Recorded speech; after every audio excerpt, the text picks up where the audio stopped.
Alright, what's up everybody? I wanted to do a quick installation video, or just an explanation tutorial I should call it, on installing the Gurney flap to the GT500 style spoiler.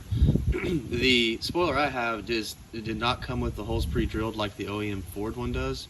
Mine was just the fiberglass replica. So what I have here is my drill. I've got a 5/32 drill attachment, and I've got a Loctite. I've got a small Phillips head screwdriver, and then I've got some 3M tape and some painter's tape. So what I did for the installation is I actually had my wife help me align it first. So what the biggest thing to me was getting it aligned on this part, getting it centered up, and then once you get that centered up, what you want to do is focus on getting the edge here lined up. If you can see the lip of the spoiler here, you want to make sure that this line is matching that as well.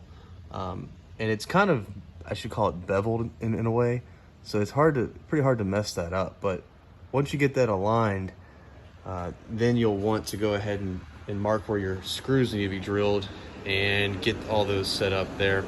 But what I did was I did put 3M tape on that beveled piece on the inner portion. I put 3M tape around each screw or hole spot for where the screws go through. And then I did put some extra 3M tape in here on the inside and around here as well. And so what that does is allow the spoiler to have sort of a barrier / cushion. So when you're screwing it in, it's not just plastic to plastic. So that's pretty much the installation. It took me about 45 minutes to an hour.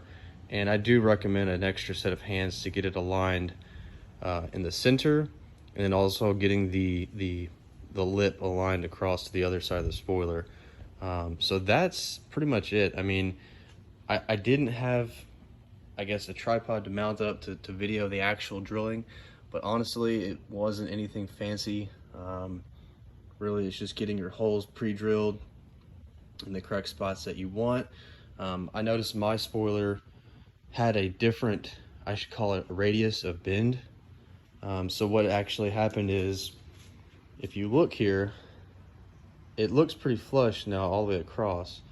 But what the issue I ran into is that this is actually lifted off the spoiler some. It didn't have the exact same curvature. So I did take a hair dryer.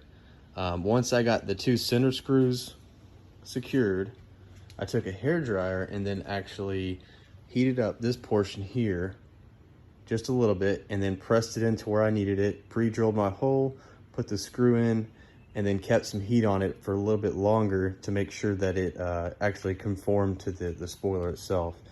And I did the same for the left side as well. And this is the S550.